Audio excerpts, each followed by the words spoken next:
Second oral question, Lord Moylan. My Lords, I beg leave to ask the question standing in my name on the order paper.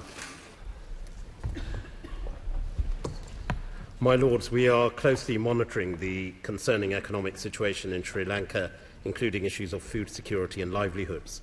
The International Monetary Fund has assessed Sri Lanka's debt as unsustainable. We welcome the start of in-depth discussions with the IMF on a financial assistance package and reforms needed to put debt on a sustainable path. The World Bank, to which the United Kingdom is a major donor, is providing support to health services and low-income families. My Lords, Sri Lanka is an important Commonwealth country. While I welcome the fact that the government is monitoring the situation, I would have hoped that something a little bit more vigorous and direct might become available at the moment. We are in danger of seeing our neglect of Sri Lanka over time, leading it drift off into the malign sphere of China.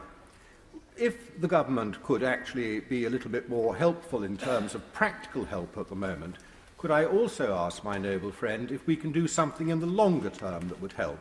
And that would be, as friends of mine in Sri Lanka have requested, to help them put in place the governance and parliamentary structures that would help to combat defalcation in the future and restore public confidence in the expenditure of public funds.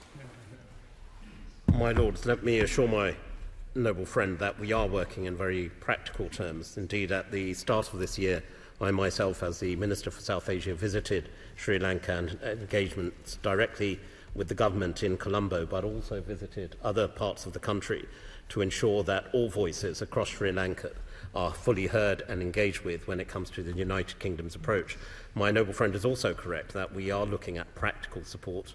We are working through agencies, particularly the World Bank and the IMF, to look at the immediate concerns of issues of the debt, which needs to be put onto a sustainable footing, and we're also in very structured dialogue through the High Commissioner directly, who I'm engaging with on a daily basis, to ensure that the political situation as well as the security situation is also sustained, which allows peaceful protests, but at the same time prevents violence, which has been seen during the protests since this emergency began. My Lords, my Lords, my Lords, my Lords. Thank you. My Lords, thank the Noble Minister for that answer in the work that's being done bilaterally with Sri Lanka.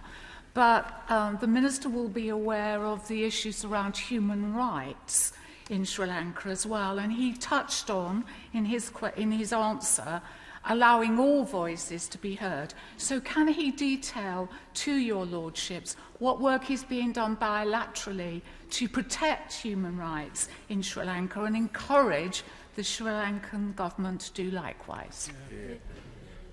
My Lords, we are engaging directly with various political representatives within the Sri Lankan Parliament, including representatives of different parties, including the Tamil community.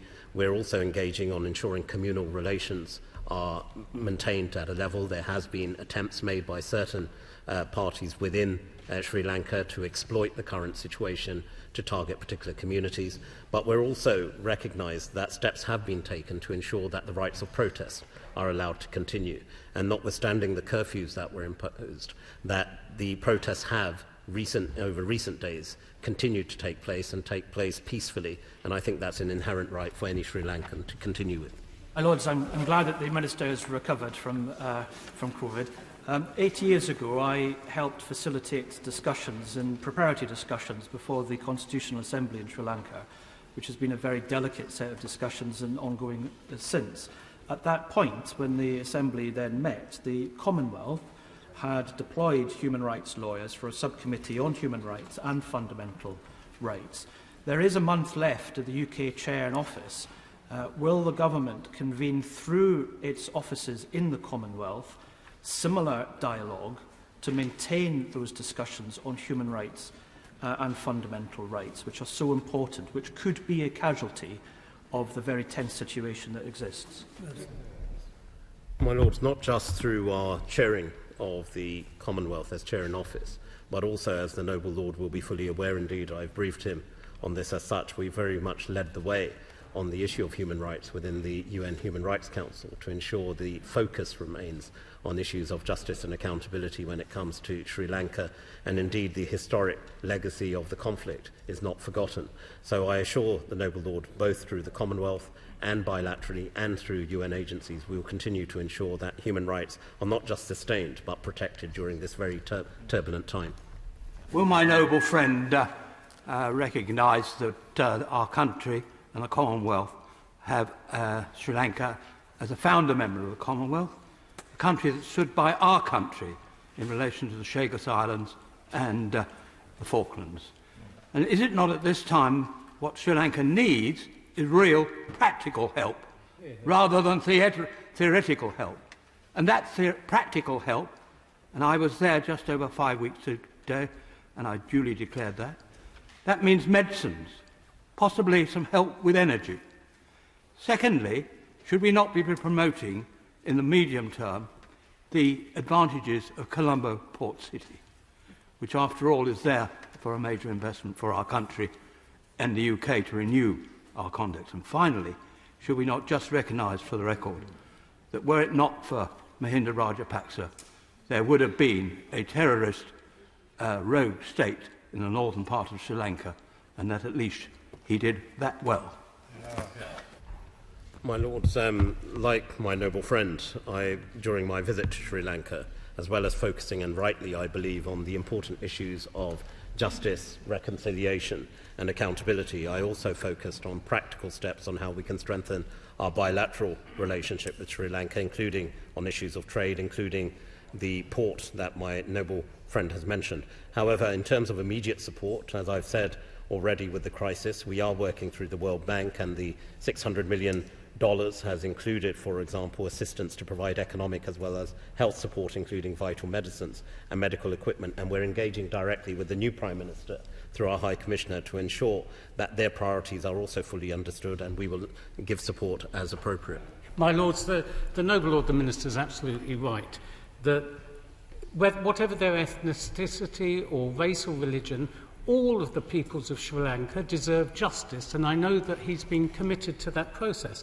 I'm also glad that he's mentioned the UN Human Rights Council, who, of course, last year did say, or did mandated, that the UN collect and analyse evidence of international crimes for future prosecutions. Can the Noble Lord the Minister tell us what are we doing with our allies to ensure that process is completed?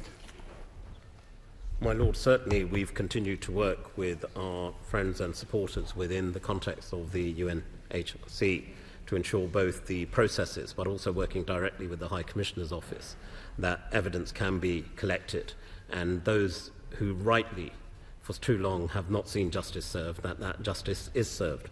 But at this current time, of course, our focus in the current crisis is on the immediate needs of Sri Lanka, its people and its welfare, and that's why with the appointment of the new Prime Minister, the appointment of a new cabinet, we're working very constructively to ensure that, yes, human rights are sustained, maintained, and the rights, as I said earlier, the right to protest, the rights of media reporting of the current crisis is fully sustained, but at the same time working towards that vital reconciliation that's required, that historic legacy of Sri Lanka, to allow all communities to move forward together as one.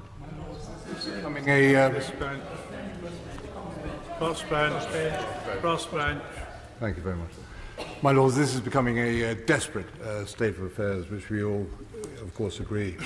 Is there a concern that Sri Lanka's plight, with all the shortages, be an indicator globally of a stark new world order that will affect in a similar manner many emerging countries?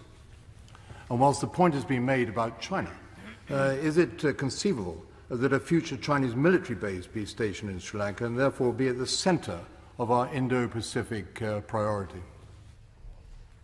My Lords, the current crisis that Sri Lanka's facing it wasn't that it happened all of a sudden. I think the importance of looking at its debt structures, the intervention of the IMF, and with hindsight, I'm sure there's many voices in Sri Lanka asking the question that should it have been sooner, should it have been earlier. But we are where we are, and it's important now that through the IMF and the World Bank that we look at ensuring that first things first, that this issue of debt can be restructured in a way which allows Sri Lanka to move forward. On the wider issue of China's reach within the Indo-Pacific, of course, we need to work constructively with our key partners. And that's why when I visited Sri Lanka and through our own initiatives with key partners, we need to offer an alternative method when it comes to infrastructure development, which allows a country not to be indebted, but allowing it to service its debt and at the same time move forward constructively.